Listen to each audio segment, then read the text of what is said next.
2014 GMC Sierra 1500 with a 5.3.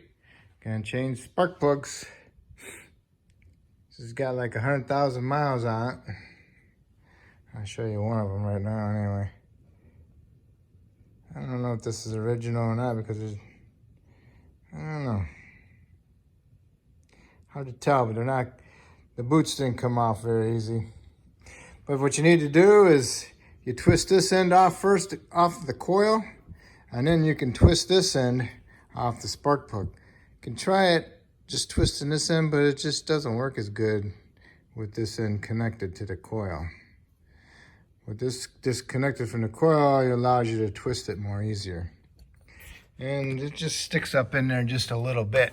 It ain't like it's way up in there. You just want to twist it, you know, a little bit, and you can get your hand up in there and weasel it around and pull it out, okay? Then you can get this down in there and you can twist it. Once you know you twisted it, you broke it loose, then you can kind of pull on a little bit. Like that. And if you leave something on the end of the spark plug, like a shiny piece of terminal, then you got a bad plug wire. But anyway, the regular 5/8. This is what I'll use. Use a ratchet 3-inch extension, and I'll work my way back in there, and then I end up getting a 1-inch extension because the steering shaft's in the way. Driver's side's pretty easy. Passenger side kind of sucks. Everything's in the way. We're gonna do this side first when I'm done with this. So when I'm done with this side, then we'll go to that side. But then let me get them all off first. All right, I got to them all pretty easily. The hard one was back there by the dipstick. Remember, you take it off the coil, then you can twist the whole wire. So I got it out the coil. I stuck my hand down underneath the vacuum line, underneath the steering shaft, way up underneath there. And I got up in there and twisted it and pulled it off. You have to get all your 2 feet off of whatever you stand on and laying on the truck and get down and dirty in there. I always use a comforter. It helps so you don't feel all them pointy things sticking you in your fat ass gut. All right, now I'm gonna put the spark plugs in, and then I'll put my boots on wires. Okay, for your new spark plugs, you wanna look at the outer porcelain. You wanna make sure there's no cracks. Rub your fingers on them.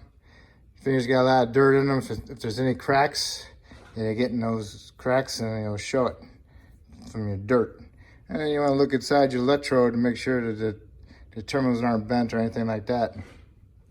I like the E3s, they're pretty good. I've had pretty luck with them. And put a little film of anti-seize on them. And you want to torque them to what, 15, 17 foot-pounds when you get them in there. And also your plug wires, you want to put some dielectric grease inside the spark plug boot part, not the coil part, because then they'll just pull off. They won't stay on. So just leave that alone. All right. All right, you want to put the boot on the coil part first. The piece is sticking out underneath these. So there's 4 of them. So stick it up in there and make sure you feel it clip in there. You know, push on it really hard, make sure it's in there really good. And then when you get them all in there, and you want them to be angled like this, you know? All right, because these spark plugs are angled this way. On the other side, they're the other way. So when you push these on, you'll feel them clip, clip, clip, clip, clip. All right, and just give them a little jiggle. You know, make sure they're on there. So they're all on there. So then they're all good on this side. Now you gotta go to the other side. Okay, here we are on this side.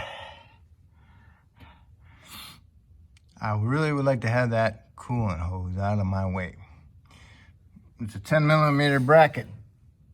Underneath this, you can get to half of it. You can remove that, or you can squeeze these little tabs together. There's one on the bottom, one on the top. Push them in, and then you can remove this whole hose assembly and push it up here. But the bracket will stay there. If you want the bracket away, then you can remove that 10 right there. See it? All right. Same thing. Get down there, get them plug wires off the coils, twist them and pull. Once you get them off, then you can twist and twist and twist, and then pull and twist to get them off the plugs, okay? Get them all off first, and then get all your spark plugs out.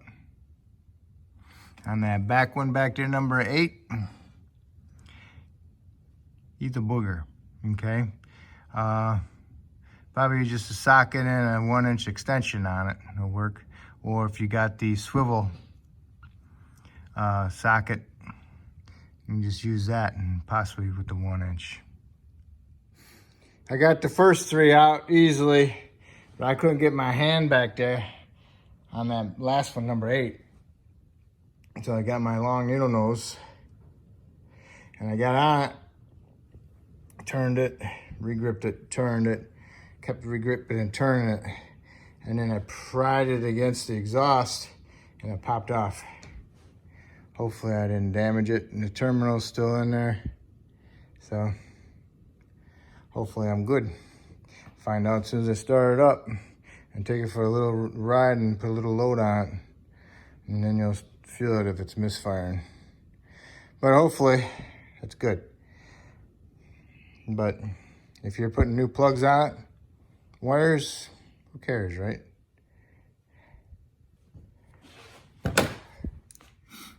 I couldn't get to number 8 comfortably. So I raised it up, took off the passenger side tire, undid the ground wire from this stud, pushed that ground wire on the other side of that wire harness. Right there, pushed on the other side of it. Now I got clear shot to my 1-inch extension, but I don't have too much room. But I can get my ratchet in there and break it loose and pull it out and maybe work it off my fingers. Okay. Well, I got in there with my 1/4-inch ratchet, tightened it up, gave me a little bit more room. I used my adapter from 3/8 to 1/4 inch, and I got my swivel socket. And it gave me enough room for my ratchet to fit in there, and I could tighten it up. Make sure you put the wire harnesses back where they're supposed to be, and do not allow them to touch the exhaust, because they will melt. If you can handle the fender skirt, put the rest of the spark plugs in and put the wires on. Remember to put some dielectric grease in the spark plug boots, not on the coil boots. And make sure you get the angles right. Okay. All right. I got them all in except for the front one, which is number 1. I got it on the spark plug, but not on the coil, so I can only do that from up on top. So I'm gonna put my tire back on, torque it to 140 foot-pounds. Okay, I pushed number 1 back onto the coil, put my coolant hose back, put my other part of my wire into the harness there. Got that one done, get the one down below, and the power wire up there. Okay, I'm done with all my plugs. Probably should have replaced the wires. None were available to me today. So I'm gonna check to see how long I can get them till I get them tomorrow. I might just go ahead and replace them. But that's how you get to the spark plugs, and that's how you do it. Yeah. If I helped you out with this video, that's awesome. If you could help me out, subscribe to me, that'd be great. If you already did, you're awesome too. Thank you.